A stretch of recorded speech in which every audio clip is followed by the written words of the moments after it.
Chào mừng quý vị và các bạn đã quay lại kênh Chia sẻ mọi thứ nha. Và kính mời quý vị các bạn cùng lắng nghe, thưởng thức một bài thơ. Ta với ta. Nhận được gì trong kiếp sống nhân sinh? Ta là ai khi lòng mình hiu quạnh? Đời vốn dĩ đua danh mua phận, ngoảnh lại nhìn hiện tại vẫn cô đơn. Đã bao lần dỗi hờn cùng trăng sáng, nghe mơn man gió thổi đuổi mây cao. Hỡi sông ơi, thấu hiểu nỗi khát khao, chợt nhận ra tình đời là mộng ảo. Bao cuộc vui thôi nào rượu với bia, đây là vui duyên bạn nghĩa tâm giao. Rồi một hôm không biết đến khi nào, tình bạn hữu cớ sao vội tan biến. Thời gian kỷ niệm đong đầy, chung nhau bao cuộc vui say rượu nồng. Khi hoạn nạn bao tấm lòng, đã trôi theo bọt cay nồng hôm xưa. Xong buổi tiệc thế cũng vừa, ôi tình cảm đã theo mưa tan rồi. Người đời thích ở đầu môi, ăn xong quẹt mỏ là thôi chẳng còn. Ta đang ở thế sống mòn, một mình vẫn trọn sắc son quyết lòng. Xa rượu đắng biệt bia nồng, nó không tình nghĩa đèo bồng hại thân. Trả cho hết nợ đời trần, làm mây lơ lửng âm thầm mình ta. Mình ta với những phong ba, với ngàn thử thách dẫn ta một mình. Vượt qua hết kiếp phiêu linh, người luôn bên cạnh giật mình là ta. Chỉ ta mới thấy xót xa, quan tâm tìm hiểu yêu ta thật lòng. Bài thơ này muốn gửi đến quý vị và các bạn một thông điệp: bạn bè đừng nên tốt quá. Bởi vì nhiều khi lòng tốt của ta nó không được đền đáp, mà biến thành trách nhiệm của mình đối với người khác. Nghĩa là sao? Nghĩa là nếu như các bạn giúp họ thì họ coi đó là trách nhiệm của mình, nhưng họ không bao giờ có quyền và họ không bao giờ có trách nhiệm là phải giúp đỡ ngược lại mình. Đành là như vậy, nhưng có một điều chúng ta thấy là nó vẫn có một điều hết sức đau đớn. Đó là khi bạn giúp họ chính chuyện thì chính chuyện này đều là trách nhiệm. Những lúc mà họ khó khăn, người tìm đến đầu tiên là ta. Nhưng khi họ hạnh phúc, chúng ta không biết gì hết. Và chuyện thứ 10, họ cần mình giúp mà mình không giúp thì họ lại biến mình là một kẻ thù. Họ cứ nhắc đến điều đó hoài. Cho nên các bạn ơi, nếu như chúng ta không tìm được một người bạn thân có thể là đối xử tốt với ta, để ta có thể đối xử tốt với họ, thì chẳng thà chúng ta cô đơn một mình ta thôi các bạn. 100 thằng bạn thường không bằng một thằng bạn thân. 100 thằng bạn thân cũng không bằng được một thằng bạn tốt. Mà đời này ai tốt với ai ngoài gia đình, người thân của mình? Các bạn đừng bao giờ lấy lý do rằng là đến giờ này tôi mới hiểu được bạn tôi là người như thế nào. Không phải. Đó chỉ là một lý do, một ý kiến, một suy nghĩ mà chúng ta che lấp đi sự thất bại, hối tiếc, sai lầm của mình khi mình chọn bạn. Chúng ta có thể đối xử tốt với họ 2 lần, 3 lần. Nhưng nếu chúng ta nhờ một bạn nào đó giúp lại mình mà họ không giúp, chúng ta hiểu rồi các bạn, 100.000 lý do để họ không giúp cũng không thể nào che lấp được sự ích kỷ của họ đối với mình đâu.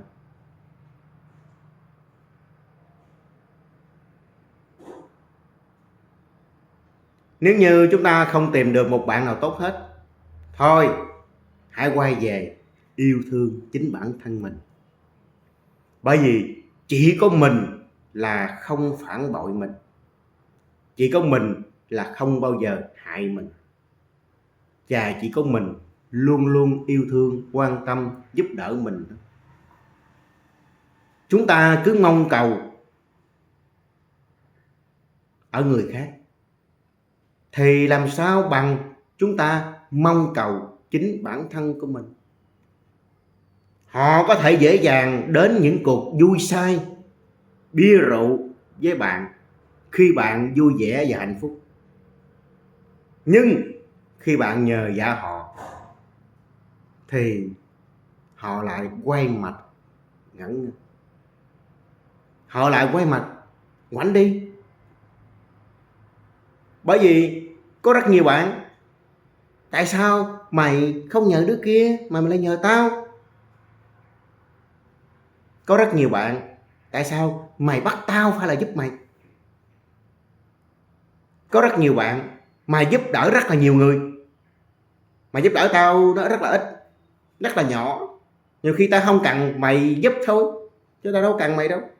Vậy tại sao khi mà mày hoạn nạn khó khăn, mày lại tìm đến tao là người đầu tiên? Tại sao không tìm đến đứa này, đứa kia, thằng này con nọ? Người ta sẽ có hàng trăm lý do để mà từ chối giúp đỡ mình. Mà thậm chí khi mà mình được họ giúp đỡ thì họ phải hỏi rất là kỹ. Tại sao cần giúp đỡ? Giúp đỡ để làm gì? Đó. Rồi sau này có làm được cái điều gì trả lại ơn nữa không? Một người bạn tốt, người ta thấy người bạn của mình khó khăn là người ta giúp. Khi người ta nghe, nhận được sự giúp đỡ của bạn mình, người ta sẵn sàng giúp. Chứ không phải là để hỏi vì sao, nguyên nhân thế nào, rồi người ta mới xem xét xem coi giúp được không. Phải không nè? Cho nên các bạn cần phải suy nghĩ kỹ. Bạn bè rất là nhiều, nhưng ai là bạn tốt đối với mình? Mình tốt với người ta biết ơn mình, hay người ta coi đó là trách nhiệm?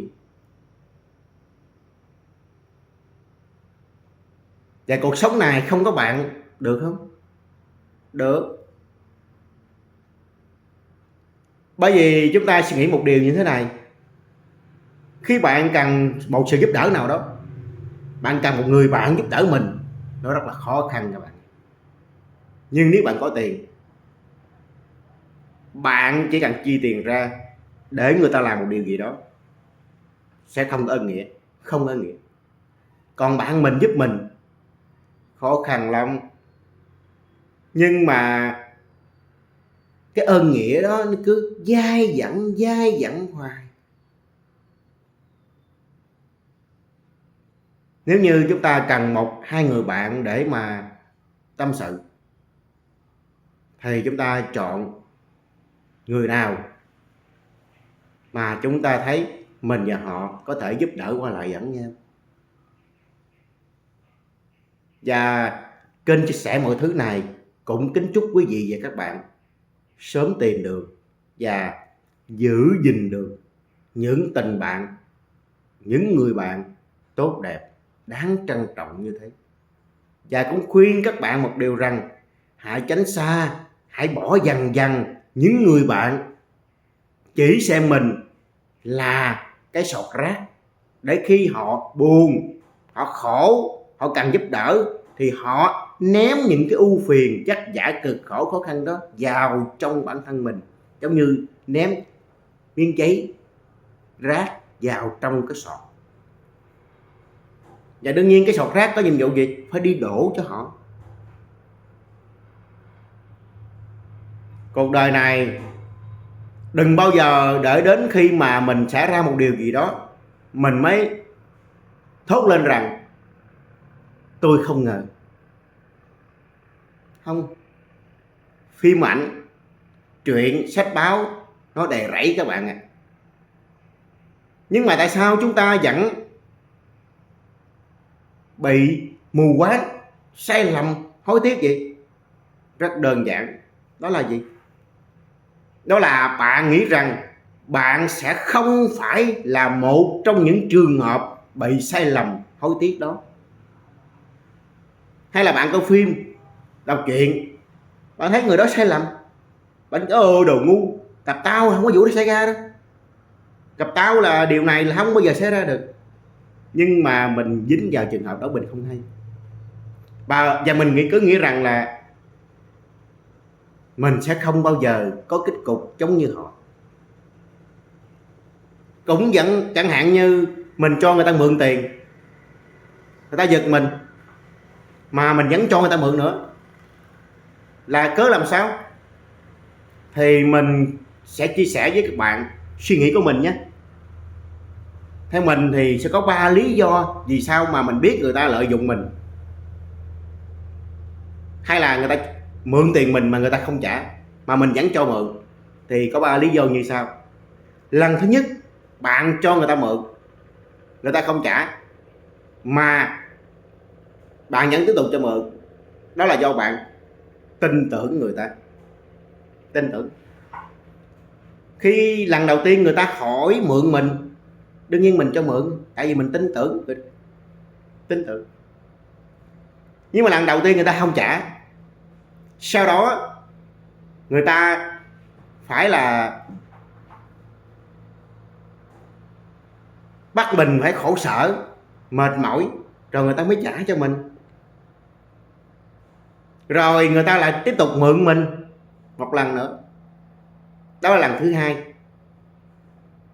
Lần này đương nhiên sẽ có một số ít là vẫn không cho mượn rồi, tại sợ rồi. Một lần là sợ tới già. Thế tại sao vẫn có nhiều người tiếp tục cho mượn? Đó là vì sao? Theo mình, đó là vì tình. Lần một là tin, lần hai là tình. Tình là gì á? Tình bạn bè. Bây giờ nó khổ sở gì nè. Lần đầu tiên chắc thấy nó eo hẹp quá, nó quay lại không được. Nó bằng cùng quá, nó lúng túng quá, nó không làm trọn được cái lời hứa của nó. Thôi, dù sao mình thấy bạn mình nó đang ở khó khăn, vất vả như thế này, mà mình thì có đủ yêu cầu để mà giúp đỡ nó. Thôi tại giúp nó đi, vì tình bạn. Không lẽ nó lại đánh mất tình bạn, bỏ đi tình bạn, không tôn trọng tình bạn hay sao? Thế là mình tiếp tục cho mượn. Rồi phải lâu lắm, phải gian nan cực khổ lắm họ mới trả cho mình. Có một số trường hợp vẫn không trả. Nhưng mà vẫn phải nói là đến lần thứ ba nhé các bạn. Đến lần thứ ba. Qua 2 lần rồi thì có thể một số người ta sợ rồi. Thôi 2 lần là đủ rồi.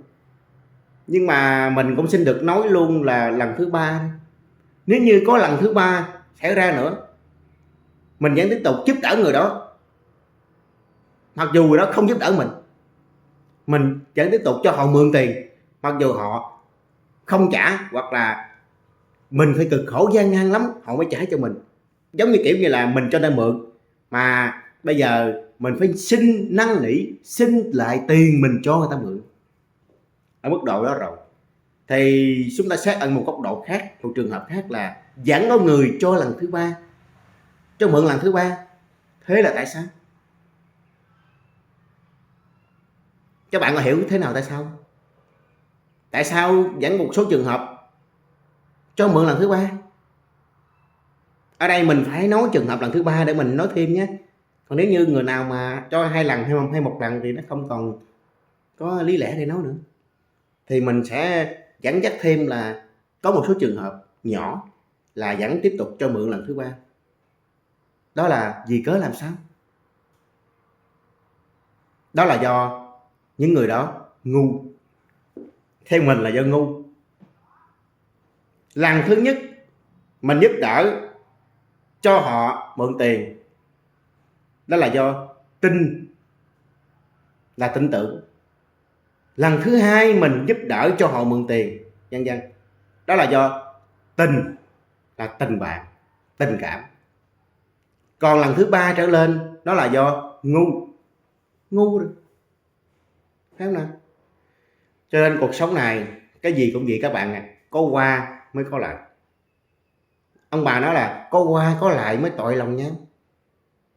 Mình giúp đỡ họ 2-3 lần và mình thử nhờ họ giúp đỡ một điều gì đó trong khả năng của họ để coi họ có giúp đỡ mình không.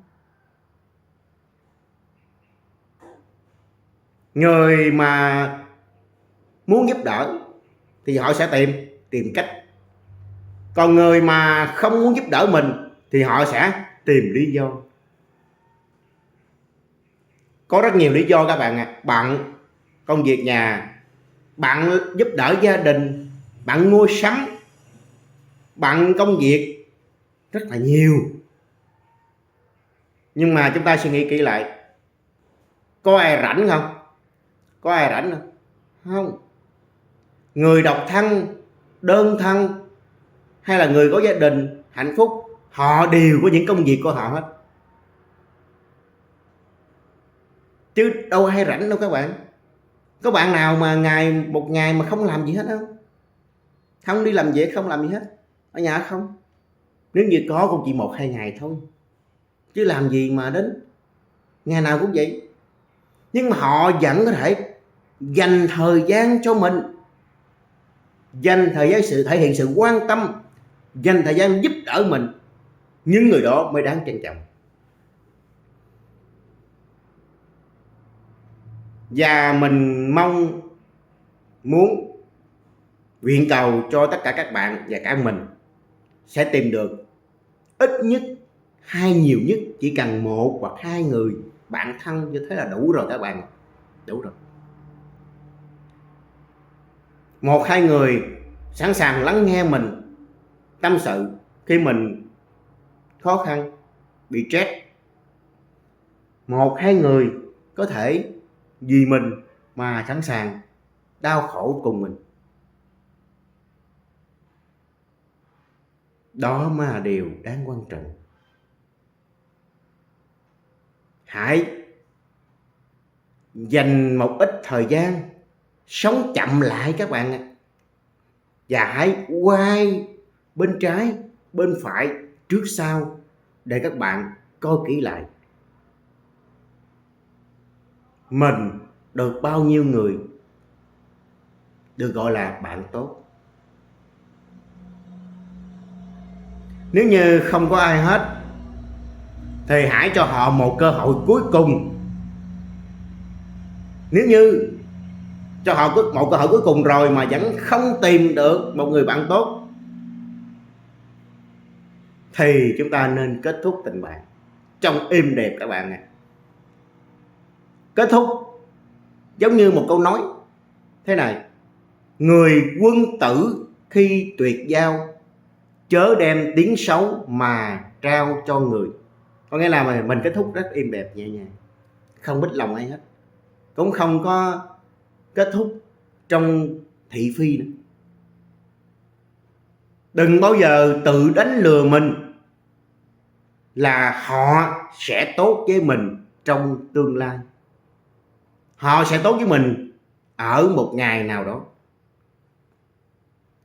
Chúng ta cứ trông chờ, cứ hy vọng mọi thứ ở tương lai, mọi thứ ở ngày mai. Nhưng mình hỏi các bạn một điều, tương lai đó, ngày mai đó bao giờ sẽ là hiện thực?